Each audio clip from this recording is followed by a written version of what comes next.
Hello, friends. It's the holiday weekend. It's the holiday weekend. Yay! We did it. And this video will probably be watched by very few people or a lot of people who are bored. I don't know. I'm in a good mood. My hat says live your dream, and I am. I hope you are living yours as well. I'm not going anywhere this holiday weekend. That's why I'm making a video. I am happy to stay home and catch up on sleep and do whatever I want, unstructured days, because the last couple of weeks have been so structured and been doing so much, and the next few weeks are just like that. So this weekend, just celebrate my mom being back, and who knows, but I hope you have fun. All right, let's get right to it. And before I do, a reminder, go and click on the subscribe button for my family channel right now, or when you're done watching this video. It's the Perez Hilton. Everything me, my mom, the kids, dating, anxiety, relationships, weight loss, more. And then, while I have your attention, follow my Instagram accounts, the Perez Hilton, also Perez Hilton. Get a cameo from me on the Cameo app or directly at bookcameo.com/Perez Hilton. The links will be below to everything I just said, as well as everything I will be talking about. Let me start off by addressing Kanye West. Kanye is a very inarguably talented person. I would even go as so far to say that Kanye West is a genius. I believe that. And as I've said before, oftentimes genius breeds madness. Some of the smartest people are also some of the most troubled people. And though Kanye has been calmer than in recent weeks, he just did something that I think is incredibly disrespectful. He is exploiting Whitney Houston's drug use for personal gain, for profit. Let me break down what happened. Kanye's been holed up in Wyoming, where he's been working not just on his own album, but on other albums and music as well. He executive produced Pusha T's new album, and that has a cover, which is the photo that was on the front of a tabloid a few years ago of Whitney Houston's crack den bathroom. It's really sad. And he's making money off that, and I don't understand what positive spin he could put on that to make it okay. Do you? Can you? Because he hasn't spoken out about it. Let me know in the comments section. Like, is there anything positive about that? It's not like some anti-drug PSA. It's the front cover of an album. Like, it's not even providing commentary or in a context of something larger. Speaking of rappers, Nicki Minaj is not in a good place. She is clout chasing, as the kids say. That's the new lingo. Chasing clout, get off my clout, wanting clout, need some clout, clout, clout, clout. Well, Nicki Minaj has this new song out with Big Sean and I believe YG. And in the song, she mentions how she's dating Eminem or hooked up with Eminem. Then in the comments section, somebody asks straight up Nicki Minaj if she's dating Eminem. Her response is yes. Did you watch my video yesterday? In yesterday's video, I mentioned how Nicki Minaj has delayed her album by 2 months because it has not done well. The lead-up singles to it. Chun-Li and Barbie Tings have failed to be massive hits. They've done well enough, but not well enough at the same time. And also, Nicki was supposed to be going on tour late this summer. That's clearly not happening. She hasn't announced anything about a tour. It's June practically. Like, what's up? Cardi B got Nicki Minaj shook. That is what is up. Who would have thought Cardi B would be so desperate for attention that she'd have to make up dating Eminem? Like, she could have at least put a winky face emoji to let everybody know she was joking, but she wasn't. She didn't. Oh, Nicki. In more relationship news, and this is a serious one, Ariana Grande's boyfriend, the new one, the one that she ran in his arms to after ending things with Mac Miller, Pete Davidson from Saturday Night Live, has addressed all of the chatter that he has been hearing about his relationship with Ariana, specifically saying, normally I wouldn't comment on something like this because like blank you, but I've been hearing a lot of people with bipolar disorder can't be in relationships talk. I just want to let you know that's not true.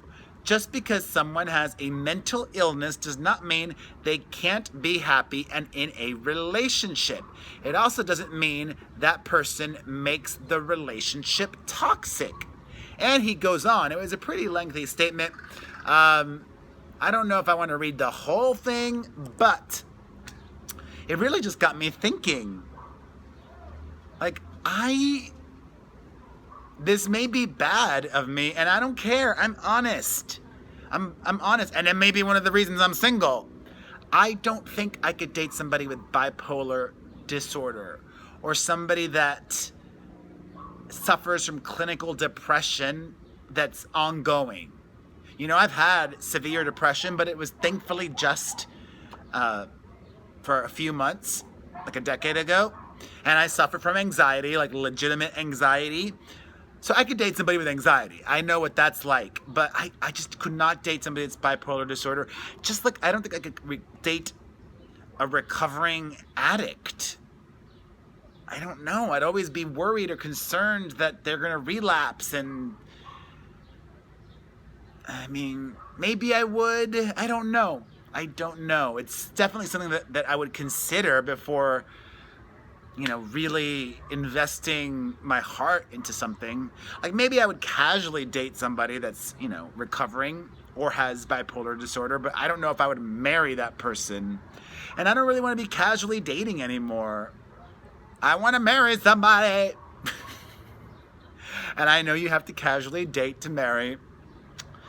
But yeah, I'm not expecting a perfect person, but you have to be a special kind of awesome to be willing to put up with the struggles and the issues that may arise from dating somebody with bipolar disorder and addiction issues. I don't think I'm that kind of person. And I don't think I would be a great partner for that person because of that. So I'm not being selfish here. I'm not. No, I'm not. I'm in a good mood today. In more relationship news, Brad Pitt and Angelina Jolie are fighting. I'm still sad they broke up, and I'm sad that they're not even in a good place in their co-parenting. The issue arises from Angelina's desire to take the kids with her this summer to Europe, where she plans to be for work. Brad Pitt is going to be in Los Angeles filming a movie this summer, and he wants the kids here. This is their home base. Something just fell. Oh, it's probably like bird poop, but it was like a little bird poop ball. Thank God it wasn't wet. Anyways, you know, I don't think Brad is being unreasonable. Like, it's okay to take them on a vacation for a week or 2 weeks, maybe even 3 weeks, but to take them away for 2 months or so, not cool, Angie, not cool. Unless you are going to be willing to let him then take the kids for 2 months immediately afterwards. And something tells me I don't think she would be cool with that. In even more couples news, but this one's a positive one. Emma Stone and her on again, off again, on again, off again, on again, off again boyfriend Andrew Garfield are on again. I think the Nicole Kidman clap is one of the best things to have happened in the history of existence. Because before, what was it? Golf claps? Was this golf claps? No. What was golf claps? I don't know. But I just kind of like this. All right. An update on a story that I talked about yesterday. Ronan Farrow, the brother of Dylan Farrow and Moses Farrow, and son of Woody Allen and Mia Farrow, has spoken out in defense of his sister Dylan after brother Moses accused her of lying about making up the Woody Allen abuse allegations. I mean, you can read exactly what he had to say at the link below. It's all just so complicated. And honestly, I don't know what to believe. I'm going to believe them both. That's what I've decided. But Ronan did allege that Dad Woody offered him and other siblings money in exchange for them making up lies and saying bad things about Mia Farrow. To my knowledge, Moses is the only one that has made allegations like that.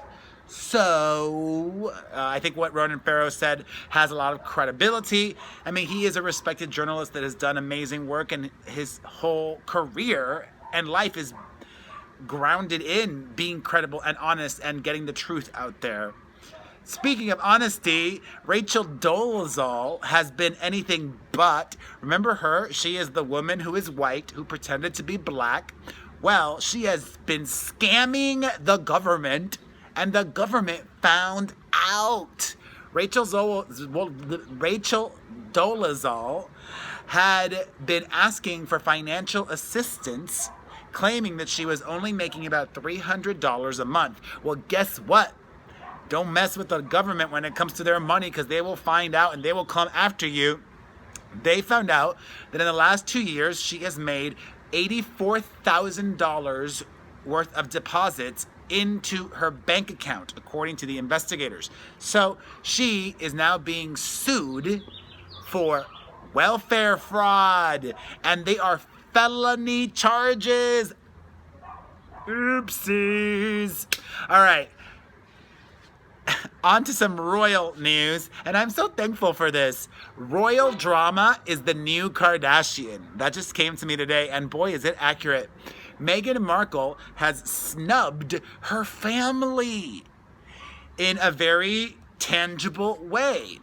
The Queen, the palace, announced today that the Queen Elizabeth gifted Meghan Markle a coat of arms for her wedding, which is a very British thing. Usually that's given to the father of the bride. This time around, it was not given to Meghan Markle's mother. It was given to Meghan herself. She designed it, and usually in these coat of arms, they have the maiden and paternal name of the bride on there. Markle, and neither was her mother's name. There was no name put on this coat of arms.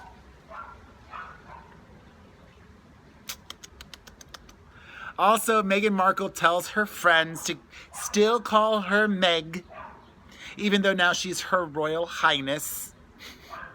The whole concept of royalty is like ridiculous, like that we still even have them in these roles. I mean, I guess why not keep them in those roles, because they're still going to own those properties. It's not like the British government's all of a sudden going to take back Buckingham Palace and take back all of the other palaces. Could they? I mean, I guess they could, but I don't think they would. That would just cause international uproar. Anyways, that's like a total aside. Let me just end things on a really happy, positive note. There is a Britney Spears musical in the works. It has long been in the works, but it's finally happening. And it is expected to debut sometime next year. I have a friend that's working on it, and let me tell you, those lips are not talking. That is one tight ship. I can't get anything out of my friend. I'm very excited to see it, and I'm very excited that the weekend is here and that you watched all the way to the very end. I appreciate you so much. I send you all my love. If you appreciate me, I would appreciate you appreciating me by hitting the like button on this video, by leaving a comment, by sharing this video, and if you're not subscribed to my Perez Hilton channel, this one that you're watching this video on, please subscribe. Hit that follow button. I love you. Mwah!